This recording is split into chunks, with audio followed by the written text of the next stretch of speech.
चलो ठीक है भाई, हो चुका है स्टार्ट।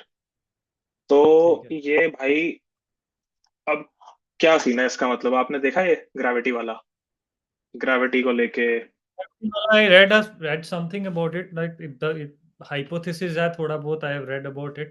हम्म, तो मतलब ठीक है, it's a very novel idea जो ये चीज बोलता है, बट यही है कि अगेन मैं थोड़ा सा एम्पेरिकल वे में ज्यादा सोचता हूँ, तो कुछ हाँ फैक्ट्स और कुछ फिगर्स अगर आए तो फिर थोड़ा इजी हो जाता है असेस करना कि इस डायरेक्शन में क्या हुआ है, बट या आइडिया इज वेरी गुड। हाँ, मतलब पूरा आई डोंट थिंक कि एविडेंस बेस्ड कुछ भी है, पूरा हाइपोथेटिकली चल रहा है वो। मतलब वो बस मेरे को जो हाइपोथेटिकल। मोटा मोटी समझ आई, वो कह रहा है कि भाई ब्लड फ्लो हमारा 16 hours a day blood flow brain में कम जाता है ड्यू टू ग्रेविटी। तो भाई इस वजह से हमारा ब्रेन जो है बहुत रैपिडली एज होता है। तो अब ये क्या राइट बोलना राइट चाह रहा है भाई? उल्टा लटक जाओ। वही मैंने, जैसे आपने मेरे को ये हाँ भेजा था, पढ़ने के बाद इमीडिएट जो पहली थॉट मेरे दिमाग में आई कि व्हाट हाँ। Is the extreme end of it, कि ये है कि यू 2/3 ऑफ द डे, ऐसा कुछ उसमें नंबर था कि 2/3 हम्म। Of the day we keep standing, और फिर हमारा ब्रेन उस पोजीशन में रहता है। तो if you make it opposite, अगर आप 2/3 of the day you stay lying on the bed, what will change? तो इसके लिए हमारे पास बहुत एविडेंस है, जो आप देख लो मेडिकल साइंस में और वहाँ की, अगर आप ज्यादा देर इनएक्टिविटी और उस स्टेट में रहते हो तो you are likely to die much early. हाँ वो है कि मतलब योर बॉडी। मैं from evolutionary point of view, मुझे आई आई थिंक कि नेचुरल पोजीशन, ह्यूमंस की जो नेचुरल रेस्टिंग पोजीशन है, that's not even upright position में जो हम बैठते हैं जैसे चेयर पे, दैट इज स्क्वाटिंग। या तो ह्यूमन स्क्वाट में रेस्ट कर सकते हैं, या तो वो चल सकते हैं, फिर सकते हैं, दौड़ सकते हैं। मतलब पूरा राइट वैसा राइट। ही बना है। तो फिर भी उसको लेके तो खैर इतना कुछ है नहीं। और दूसरी बाकी, जैसे ये आया था उसके ऊपर चढ़ गए भाई, पूरी मेडिकल कम्युनिटी चढ़ गई इसके ऊपर। ये क्या बकवास कर रहा है ये, कुछ भी। नहीं, हाँ। मैं हाँ, जो उसको इमीडिएटली जब देखा तो मतलब मुझे आइडिया मतलब बहुत आउट ऑफ द बॉक्स लगा, मतलब जो उन्होंने सोचा है जिस डायरेक्शन में, मतलब इस तरह से सोचना अपने आप में, like it's I would call it even to an extent revolutionary thought है। हम्म अब इसको, अब ये है कि हमारे पास अगर कोई, जैसे मैंने बताया, कोई एम्पेरिकल डेटा नहीं है, what I could hmm extract from perplexity and chat GPT. अब हम्म मैंने गूगल में जाके स्पेसिफिक सर्च तो नहीं किया, बट हम्म। अभी इसमें कुछ इतना एग्जैक्टली exactly आया नहीं है, तो आई अगर थिंक, आता है तो। बट मुझे लग रहा है अपने ऊपर तो ये बंदा शुरू कर भी चुका है एक्सपेरिमेंट, क्योंकि एक फोटो रिसेंटली उसकी अपलोड करी थी उसने किसी सोशल मीडिया पे। और यहाँ पे ना हम्म उसने एक छोटा सा डिवाइस लगा रखा था, और सब बोल रहे थे कि भाई क्या लगा है, क्या लगा है ये। तो आई थिंक हम्म यही अभी मतलब रिवील हुआ है नहीं हुआ मुझे नहीं पता, बट शायद यही अज्यूम कर रहे थे लोग कि ये कोई ऐसा डिवाइस है जो इसका या तो ब्रेन में ऑक्सीजन लेवल्स कितने हैं, या तो ब्लड लेवल कितना है ब्रेन का, वो मेजर कर रहा है। हम्म तो हम्म मतलब ठीक है, लगा हुआ है यहाँ पे ये है। और बेसिकली शुरू तो है लास्ट ईयर ही, मतलब ब्रूट फोर्स से ये वाली जो चीज है, एजिंग को एक्सपैंड करना ह्यूमंस की। Bryan Johnson right. जो मैं बता रहा था अभी, वो बंदा है। वो हम्म क्या क्या करता है सुनो। वो आया था लास्ट ईयर, इंडिया भी आया था। वो दो तीन बड़े बड़े पॉडकास्ट पे गया था। वो निखिल कमात के पॉडकास्ट पे गया था, जहाँ से उठ गया था वो। ड्यू टू बोल रहा था हम्म बैंगलोर में बहुत पोल्यूशन है, बट चलो वो अलग बात है। वो बंदा ब्लड ट्रांसफ्यूजन करता है अपने बेटे के साथ मंथली बेसिस पे। प्लाज्मा उसका अ, वो करता है, अपने अंदर लेता है वो। उसके अलावा हम्म पता नहीं कितने घंटे वो रेकमेंड करता है, सो क्या करो ये करो। और मतलब मेडिकली जो टेस्ट्स करके, तो उसकी बॉडी आई थिंक वो 40s में है, अपने मिड 40s में है। और बोलता है हम्म कि medically he is in his 20s, he is as fit hmm as a means 25 year old, something like that. तो वहां से हम्म उसने शुरू करा है। तो मतलब राइट क्या चाहते हैं ये? कितना जिंदा रहना चाहते हैं? राइट। देखिए, हमारी नेचुरल ट्रेजेक्ट्री जो है वो, जैसे अभी शुरू होने से पहले I was just discussing with you कि हम्म। There is one author called Yuval Noah Harari, he is an फरारी। Israeli. So like this guy, if you listen to his talks और उनकी किताबें जो सेपियंस और होमो ड्यूस अगर आप पढ़ें, तो बड़ी अच्छी ट्रांजिशन उन्होंने बताई है कि अगर आप देखें हमारी हिस्ट्री में पिछले जो 40 से 50,000 ईयर्स जो हैं वो बहुत सिग्निफिकेंट है। ऐसे तो human history if you see तो बहुत पीछे स्पैन बैक होती है, बट 40 से 50,000, या आप रफली मान सकते हैं 50 से 70,000 साल जो है ये ऐसे रहे जिसमें हम लोगों ने एब्स्ट्रैक्ट थिंकिंग और tool uses, language, knowledge transfer, ये जो चीज़ें हैं ये जो है इसमें हमने इजाद की। उसमें भी आप स्पेसिफिकली देखें कि इस चीज़ का इम्पैक्ट कैसे हुआ कि आप मैं आपको सिंपल सी नाइव एग्जांपल देता हूँ अगर समझना है इसको कि इसका इम्पैक्ट क्या होता है। उन्होंने उनका जो मेन पॉइंट था वो ये था कि हमारी जो बायोलॉजिकल चेंज है वो तो हुआ, उस पे तो कोई दो राय नहीं है। इस दौरान जो मैं 50 से 70,000 साल की बात कर रहा हूँ, इसमें हमारा जो बायोलॉजिकल एवोल्यूशन जो ब्रेन का हुआ, कॉग्निटिव जो हमारी एबिलिटीज बढ़ी, वो तो एक एक इवेंट था हमारी हिस्ट्री में। दूसरा जो मेजर इवेंट था वो हमारा कल्चर, ट्रेडिशन, ग्रुप्स, हम्म। कबीले, ये ग्रुप्स बनना जो है ना, इसको वो ज्यादा एक बड़ा फैक्टर मानते हैं जो हम इस यहाँ तक पहुंच गए। अब पिछली हिस्ट्री अगर आप देखें तो वो इतना लंबा है। अब जो मैं नाइव एग्जांपल की बात कर रहा था, वो एग्जांपल मैं आपको बताता हूँ। जैसे एक बड़ी फेमस एग्जांपल बहुत सारे लोग कोट करते हैं, वो ऐसे है कि स्टोन एज वाले जो टूल्स थे, उन टूल्स से लेकर यू नो साइन लैंग्वेज और यहाँ तक पहुंचने में, या एग्रीकल्चर आप मान सकते हैं एक जो मेजर माइलस्टोन था, यहाँ तक पहुंचने में हमें लगभग 1 लाख साल जो है वो लग गए, हमारे बीत गए इसमें। लेकिन प्रिंटिंग प्रेस जो कि अनदर माइलस्टोन था हमारी हिस्ट्री में, वहां से लेकर अभी एआई की एज में हम आ चुके हैं, यहाँ तक हमें सिर्फ 600 साल लगे। 600 साल अब आप कम। 1 लाख 600 साल में, इसमें अगर आप सिंपल कोरिलेशन अगर आप देखें, वो सिर्फ एक ही है कि नॉलेज का जो कंपाउंड होना जो है वो एक मेजर फैक्टर, अगर आप, ये बहुत इजी है समझना, अगर आप इसको देखें तो यही एक मेजर फैक्टर रहा है। हम एक्सपोनेंशियली। ग्रुप्स में, हाँ राइट राइट, तो हम ग्रुप्स में कंबाइन हो गए, ज्यादा ब्रेन्स आपस में एक साथ काम करने लगे। फिर ऑफिसेज, कॉर्पोरेट्स, आज आप देख लीजिए, हम पूरे ग्लोबली 8 बिलियन लोग किसी ना किसी वे में कनेक्टेड हैं, मतलब डायरेक्टली ना भी हों, but we are moving community of its own. तो ये एक फैक्टर है। अब बात ये है कि पहले रोटी कपड़ा मकान सर्वाइवल ये चीजें थी हमारे लिए। अब जब ये हो जाता है, इसके बाद फिर आगे क्या है? वेल बीइंग, हैप्पीनेस, क्रिएटिविटी, और फिर हाँ अपने ये आप मतलब चाहे यू नो मास्लोज दैट की डायरेक्शन। हायरार्की बढ़ती जाती है ऊपर। हाँ, हाँ, एग्जैक्टली एग्जैक्टली। तो तो इस बट पे यही। ये मतलब ये अमर रहने का ये जो वो है ना फितूर, ये तो मतलब मिथोलॉजीज में भी पहले भी जो सुनते ही थे उसमें भी होता ही था। किसी से भी ऊपर वाले से मैं वरदान मांगो, मेरी निकला वहां पे भी सब। ये ये ये इच्छा उनकी तब भी होती थी भाई कि अमर कर दो मुझे बस। पर एग्जैक्टली। भाई मतलब एक नॉर्मल बंदा जिसकी एक day to day normal life है, वो तो भाई आई थिंक इटर्नल लाइफ तो टॉर्चर है भाई फिर। अगर हम्म। भाई कितना जिंदा रहना चाहते हो? ठीक है भाई, 100 ईयर, 80 ईयर तक है एवरेज ह्यूमन लाइफ स्पैन। अगर आप यूथफुल भी हो तो उसके अलावा भी कितनी चीजें हैं मतलब। आई थिंक कि may be because it is coming from the likes of these entrepreneurs who have already made a fortune, बहुत पैसा है इनके पास। May be right. ये अब कंफर्ट और प्लेजर्स इतने ज्यादा हैं लाइफ के हम्म। कि अब असली डर उसको खोने का है। तो हम इसको भी कैसे एक्सपैंड करें? करेंगे, राइट राइट। है ना? तो मतलब हाँ, हो सकता है उसके पीछे कुछ नोबल आइडिया, मतलब इनका हो नोबल पर्पसेस हो कि भाई ठीक है क्या होगा, but I don't see the point. मतलब कि आप मतलब हमारे वर्ल्ड में कितने लोग हैं जिनका पॉजिटिव इम्पैक्ट पड़ा है दुनिया में? तो मतलब क्या, मतलब मोटी मोटी लैंग्वेज मतलब क्या बोल सकते हैं? मतलब कौन कौन लोग होंगे जिनका एक पॉजिटिव इम्पैक्ट पड़ा? आइंस्टाइन होगा एक उनमें से, टेस्ला होगा, है ना? उसके हम्म। आइंस्टाइन के बिना, टेस्ला टेस्ला के बिना तो इलेक्ट्रिसिटी एग्जिस्ट नहीं करती। आइंस्टाइन है, ये है, मतलब मोस्टली साइंटिस्ट्स ही हैं। मगर अगर उनका भी देखा जाए तो मोस्ट ऑफ देयर डिस्कवरीज या फिर most of their contribution to the scientific community वो किस एज में रही है? ऐसा नहीं है कि उन्होंने बुढ़ापे में किया था। वो एक यंग एज में, ये जब उनका ब्रेन बहुत हेल्थीली फंक्शन कर रहा था। तो राइट। क्या इससे वही है कि अचीवमेंट यही है कि बस हम अपने प्लेजर्स को प्रोलॉन्ग कर सके? मतलब मुझे ऐसा लगता है, बाकी तो वही जाने। मेरा थोड़ा सा ओपिनियन इस पे अलग है।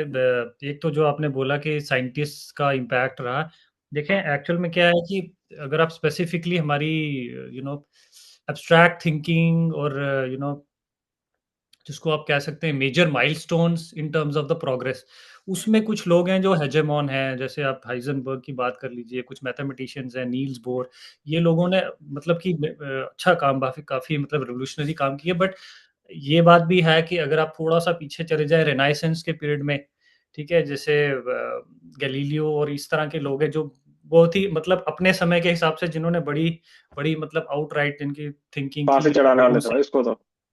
अलग सोचते थे।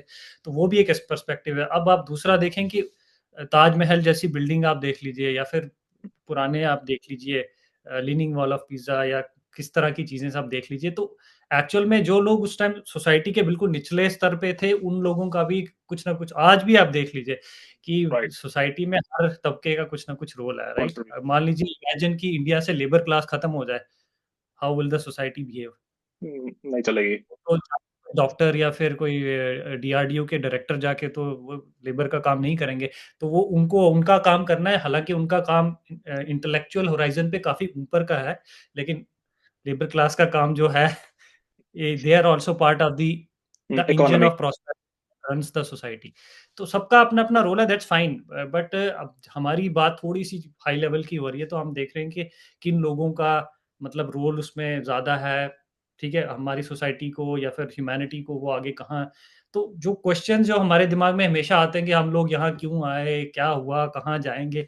तो जब तक ये जवाब, मुझे लगता है ये क्वेस्ट फॉर द आंसर्स जो है ना, ये हमें पुश करता है हमेशा बाउंड्रीज़ को तोड़ने के लिए। तो जब तक ये बाउंड्रीज़ हम तोड़ सकते हैं, आज से 50 साल पहले जो चीज़ें बोली जाती थी कि शायद ये पॉसिबल नहीं है, बट आपने देखा पिछले 1 डेकेड में क्या-क्या हो गया जो शायद हमने कंसीव नहीं किया था। बट आगे भी हमें अब लगता है कि 2045 तक कुछ बड़े मेजर माइलस्टोन्स हैं जो अचीव होने वाले हैं।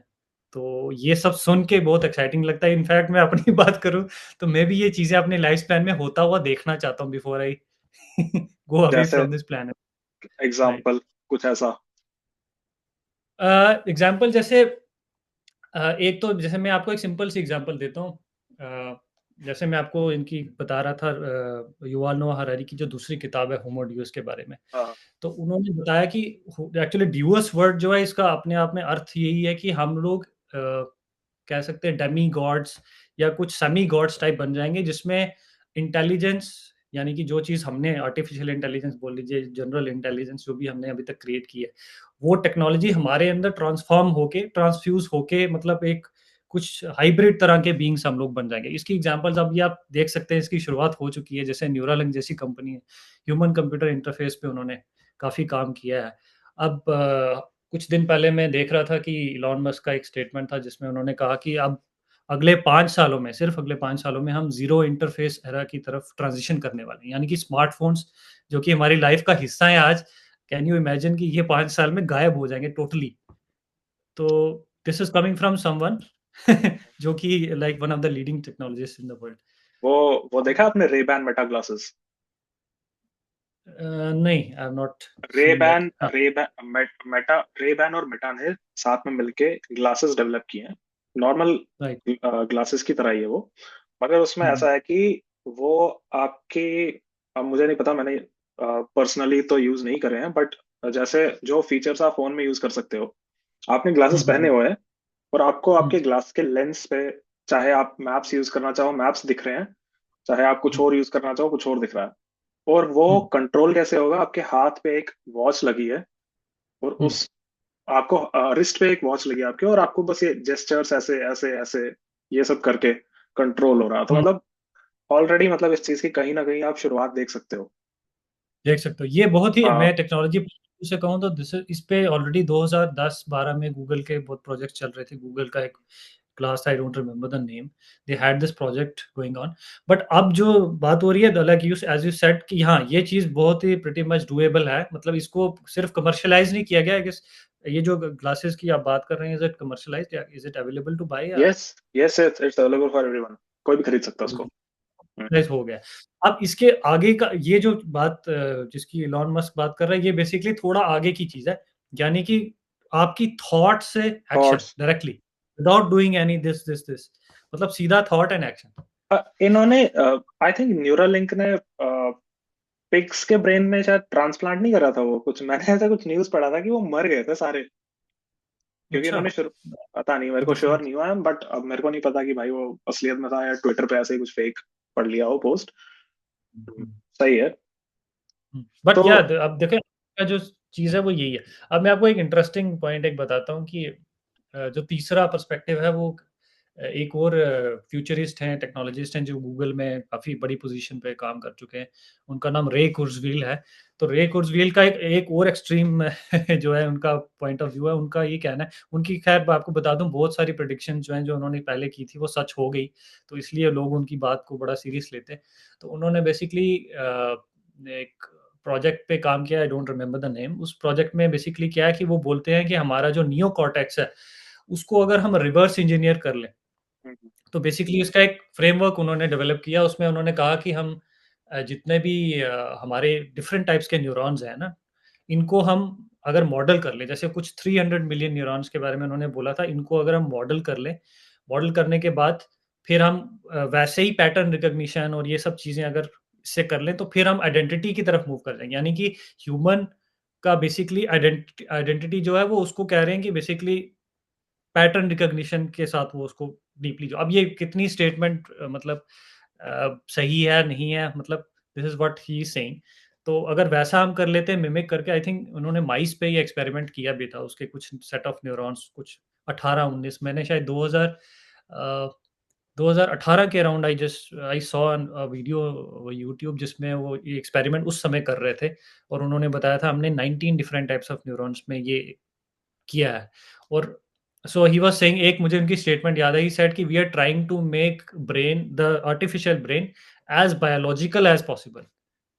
तो एक्चुअली में क्या है कि अभी जो हम ये डीप न्यूरल नेटवर्क्स और ये सब चीज़ें करते हैं, बेसिकली ये टेक्निकली हम उसको मिमिक करने की कोशिश कर रहे हैं, बट यहाँ पे एज़ बायोलॉजिकल एज़ पॉसिबल, यानी कि एक न्यूरॉन को लिया, फिर उसको आपने एज़ बायोलॉजिकल एज़ पॉसिबल बनाया, फिर वही चीज़ें आप कर रहे हो जो एक्चुअल में ब्रेन में होती हैं।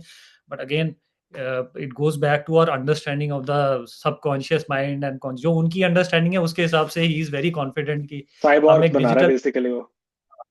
हाँ, वो कह रहे हैं कि हम ब्रेन का डिजिटल ट्विन बना लेंगे और आगे आने वाले समय में humans will transition into you know cyber beings, मतलब ऐसे लोग जिनके लिए डेथ जो है वो ऑप्शनल होगा। जैसे मैं चाहता हूँ कि 80 साल की उम्र के बाद I want to go digital. I want to okay. Live over internet और सम फैंटेसी टेक्नोलॉजी कुछ ऐसा करके, मतलब जहाँ पे मेरा दिमाग हमेशा so you are nothing but your mind. तो अगर मैं आपके माइंड को प्रिजर्व कर लूँ तो मतलब your identity stays there forever और this is what his idea is. Physical body नहीं है, बट मेंटली वो बंदा एक हाँ, करेक्टर है उन कॉमिक्स में ऐसा। उन उनका एक और कोट क्या है कि if we can create an artificial mind हाँ then I would say that it's not difficult for us to create an artificial body. So we can हाँ, ब्रिंग यू बॉडी बैक तो टू बहुत इजीली बन जाएगी। बॉडीज तो body तो बहुत इजी है उल्टा। एग्जैक्टली। बॉडी बॉडी के शायद शायद रिफ्लेक्सेस इतने ड्रास्टिकली इम्प्रूव नहीं होंगे, बट अगर सपोज बॉडी नहीं भी हो इतनी अच्छी, माइंड ही हो अगर बंदे का perfectly replicated, there is no या difference. Exactly if you have this thought of living again, मतलब आप देखेंगे अगर आपका माइंड हम जिंदा रख पाए किसी तरीके से, बट एंड आफ्टर ले say for example 100 years of your death you say I want to come back to life, मतलब the technology may exist, this is what actually he is claiming. And इसी से मुझे याद है कि सचमुच में ऐसे लोग हैं जिन्होंने अपनी ना बॉडीज डेथ के बाद क्रायोजेनिक चेम्बर्स में फ्रीज करा दी हुई है। मतलब वो अच्छा। अल्ट्रा लो टेम्परेचर्स पे उनकी बॉडी को पूरा फ्रीज कर राइट। देते हैं, ताकि इन फ्यूचर जब कभी ऐसी कोई टेक्नोलॉजी आए जिससे वो रिवाइव हो सके। पता नहीं मुझे भाई राइट। क्यों होना चाहते हैं, बट ठीक है भाई, अपनी अपनी इच्छा है। बिल्कुल। मतलब ये तो वही है। हम्म, हाँ। पता नहीं है। हम्म। मतलब आई थिंक मिशियो काकू का भी मैं देख रहा था, एक कोई तो वीडियो थी उसकी जिसमें उसको पूछा था किसी ने, आई थिंक पॉडकास्ट था कि लेक्स फ्रेडमैन के साथ, उसको वही पूछ रहा था कि अगर ऐसा कुछ ऐसी साइंटिफिक ब्रेक थ्रू हुई जिसमें पॉसिबल हो गया जिंदा रहना, तो आप रह लोगे? भाई वो तो खुश था बंदा, कहता हाँ मैं तो रहूंगा। मैं तो I've heard him back in 2010, 11, 12, तो मतलब when I used to watch him, उस समय से इनकी भी 2 किताबें हैं जो फ्यूचर ओरिएंटेड, जैसे फिजिक्स ऑफ द फ्यूचर करके एक है किताब जो मैंने एक बार पढ़ी थी। तो मतलब he was also advocate of the same thing. So उन्होंने एक किसी साइंटिस्ट का ज़िक्र किया था, I don't know whom he was referring to. One of the videos एक रैंडमली मेरे दिमाग में आ रही है जिसमें उन्होंने बोला था कि one of the scientist said to this extent that my generation would be the last to die. बस। ये 2013-14 की 13 की शायद मैं बात कर रहा हूँ। तो आप देखें कि इस दिशा में हम लोग ऑलरेडी उस समय से 2013, आज तो हम 2025 की बात कर रहे हैं, लगभग 12 साल बाद। तो we had already made few steps back in 2013 in that direction. तो ये है, देखते हैं कि हम कहाँ तक जाते हैं और हैं। बट अगेन ये है कि इसमें एक जो नई डायमेंशन मुझे लगती है, जो कि रे कुर्ज़वेल और बहुत सारे ऑथर्स ने रेज़ किया है, वो दिक्कत आएगी हमें कि अभी जैसे हमारा जो इकोसिस्टम डेवलप हुआ है, ये फ्रेमवर्क, मरना-जीना और ये सब चीज़ें हैं, कल्चर, सोसाइटी हमारा इसी इसी साँचे में ढल गया है। अब कल को जैसे अगर ये चीज़ हमारे लिए ऑप्शनल हो जाती है, तो फिर इक्वालिटी और क्वेश्चन ऑफ एक्जिस्टेंस, मतलब हमारी आइडेंटिटी ही एक, मतलब एक वो हो जाएगी, एग्जिस्टेंशियल क्वेश्चन आ जाएगा बहुत। और what is it like to be a human, मतलब मीनिंगलेसनेस और ये सब चीज़ें, मतलब बहुत एथिकल चीज़ें भी आ जाएँगी क्वेश्चन में। उस शायद उस डायमेंशन में हम उतना सोच नहीं रहे हैं अभी। वही स्टार्टिंग वाली वही बात आ गई ना कि उस डायमेंशन में आप सोचना शुरू तब करते हो जब आपकी बेसिक नीड्स सारी, जब आप मास्लोज हायरार्की में एकदम ऊपर आ जाते हो, तब आप सोचते हुँ, हो भाई फिलोसफी के बारे में, उसके बारे में। जब पेट भर रहा है इंसान का, जब सारे उसके मतलब बेसिक नेसेसिटीज पूरी हो रही है, तो पहले तो वो एग्ज़ैक्टली। जरूरी है कि पहले जब वो होगा, उसके बाद हुँ, वो, क्योंकि तभी ये फिर मेंटल, मतलब ना ये मिड लाइफ क्राइसिस और ये सब चीजें भी उन्हीं कंट्रीज में दिखती हैं आपको जहाँ पे ह्यूमन स्टैंडर्ड ऑफ लिविंग बहुत अच्छा अच्छा, एग्ज़ैक्टली। है ना। बाकी तो हाँ, भाई लगे हुए हैं, बाकियों के पास सोचने का इतना टाइम ही नहीं है कि भाई अच्छा क्या वो मीनिंग ऑफ लाइफ क्या है, हम कहाँ से आए, क्यों है, वो सब चीजें बिल्कुल। नहीं सोच रहे। जो बंदा स्ट्रगल कर रहा है, जो पता है उसको भाई अच्छा ठीक है, पेचेक टू पेचेक जो बंदा लिव रहा है, वो लिव कर जो रह रहा है, वैसे वो नहीं सोच सकता है ये सब चीजें। तो ये यू आर राइट। तो हमारे पास है 7 मिनट्स ऑलमोस्ट, और 7।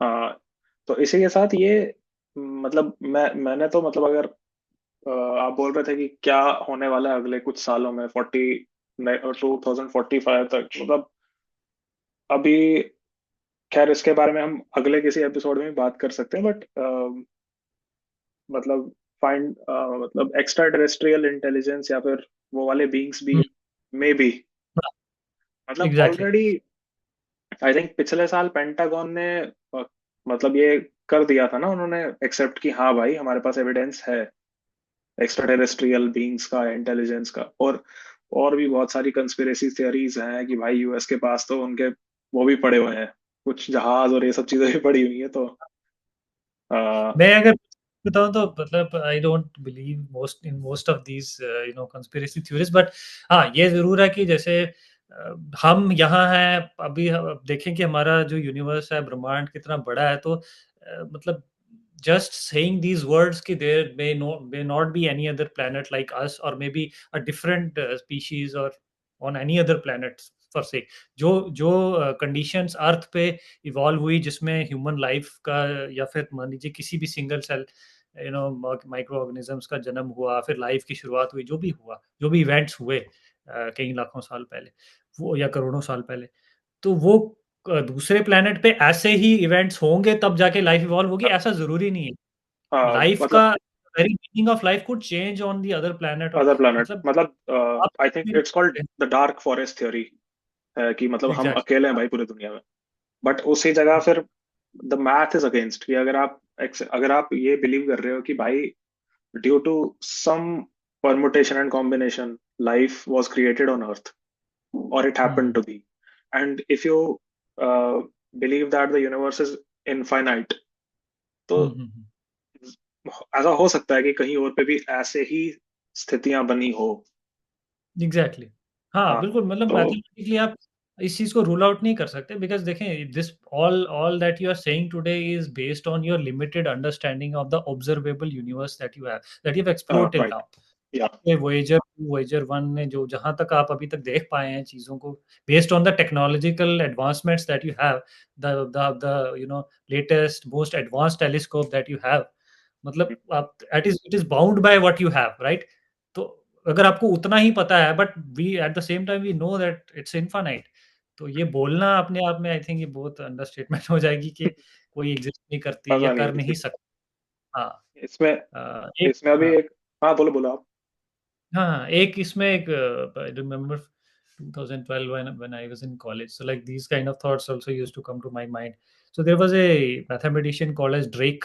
I think he was हाँ हाँ, from ड्रेक इक्वेशन तो है कुछ। which tells you what is the possible number of extraterrestrial species that you can find in galaxies or constellations, something like that. बड़ी complex equation है. तो yes, mathematically it's true, but experiment के लिए तो definitely money, technology, will, all that is required. Yes, इसमें एक और perspective आया था अभी, मतलब टकर कार्लसन जो है ना, यूएस का जर्नलिस्ट, उसने Yeah. बोला, मतलब वो तो बहुत ही क्रेजी बात कर रहा था। वो कह रहा था these are demonic beings from extra dimension. तो but Who Tucker Carlson Fox News में नहीं था, यूएस में एक right, एंकर है right, right. बहुत फेमस वहां का। तो वही बोल रहा था एक पॉडकास्ट में कि एलियंस जो है वो डिमोनिक बीइंग्स है भाई, एक्स्ट्रा डायमेंशन के। बट एक्स्ट्रा डायमेंशन वाली बात मुझे थोड़ी तो थोड़ी टच करी, क्योंकि उसमें स्ट्रिंग थ्योरी में आई थिंक है ना, मल्टीपल डायमेंशंस होते हैं। तो Practical sir. ये भी हो सकता है कि भाई हम थ्री डायमेंशनल बींग्स हैं, तो जरूरी थोड़ी है कि अगर लाइफ, मतलब पहले तो हम what our comprehension of life is very us centric, कि यहाँ हाँ, जो है definitely. वही वैसा, वहां पे भी वैसा ही होगा। बट हु नोस कि भाई, इवन हमारे जैसे ही दिखते हैं. हाँ हमारे जैसे ही दिखते हैं वो तो भाई बिल्कुल, वो तो बहुत ईगोइस्टिक बोल सकते हो आप उसको, नेचर से आ रहा है कि भाई हमारे जैसे ही तो होंगे, ह्यूमनॉइड क्रिएचर ही होगा, क्या पता ना हो भाई। मतलब इसमें एक बुक है three body problem, Chinese book है एक, सॉरी थ्री बॉडी हम्म, प्रॉब्लम नहीं है, बुक का नाम मैं भूल रहा हूँ, बट उसमें एक ऐसा ही प्लेनेट है जहाँ पे ना जहाँ के बीइंग्स कनेक्ट करते हैं अर्थ के लोगों के साथ, ट्राई सोलारियंस उसने नेम दिया है, उस ऑथर ने उसे। तो वो पता चलता है कि भाई वो लोग साइंटिफिकली हमसे बहुत ज्यादा एडवांस होते हैं, मगर फिर जब वो बाहर निकलते हैं पता चलता है वो कैसे, उनकी फिजियोलॉजी कैसी है, वो कॉकरोचेस जैसे होते हैं। हाँ, और right. बट साइंटिफिकली इतने एडवांस होते हैं कि वो मतलब पूरा अर्थ को जहाँ पे जो भी टेक्नोलॉजिकल चीजें हो रही है वो सब सर्वेल कर रहे होते हैं कुछ, मतलब अपने फोटॉन्स उन्होंने कुछ ऐसे सब एटॉमिक कंप्यूटर क्रिएट किए होते हैं, जो कि मतलब लिटरली जिनके बीच में बिलियंस ऑफ लाइट ईयर का डिस्टेंस होता है, मगर इंफॉर्मेशन पास इंस्टेंटली हो रही होती है उनके बीच में। पता नहीं ये शायद साइंटिफिकली कितना ये सच है, क्वांटम एंटेंगलमेंट इसके पीछे है क्या है, बट बहुत तो देयर इज इंटरेस्टिंग। हाँ। प्रिंसिपल, हाँ, ये बेसिकली माइक्रोस्कोपिक लेवल पे होता है. मतलब माइक्रोस्कोपिक पार्टिकल्स में जैसे क्वांटम एंटेंगलमेंट ये प्रिंसिपल है जिसमें वो माइक्रोस्कोपिक पार्टिकल्स में इंफॉर्मेशन इंस्टेंटली हो जाए, यानी कि अगर इंस्टेंटली एक हो की जाता है। स्पीड हाँ। में इंस्टेंटली. तो आई डोंट नो कि मैक्रोस्कोपी के लिए और बड़े ऑब्जेक्ट्स के लिए कितना होगा, मतलब कहने की बात है, अभी कुछ ऐसी टेक्नोलॉजी एग्जिस्ट नहीं करती है. चलो ठीक है, वैसे भी इसका टाइमर हो गया अब, बाकी ये चर्चा हम कंटिन्यू कर सकते हैं अगले एपिसोड में। ठीक है। बहुत ओके। Interesting discussion. तो let's forward in the next episode. Okay, let's meet you in the next episode. Bye bye.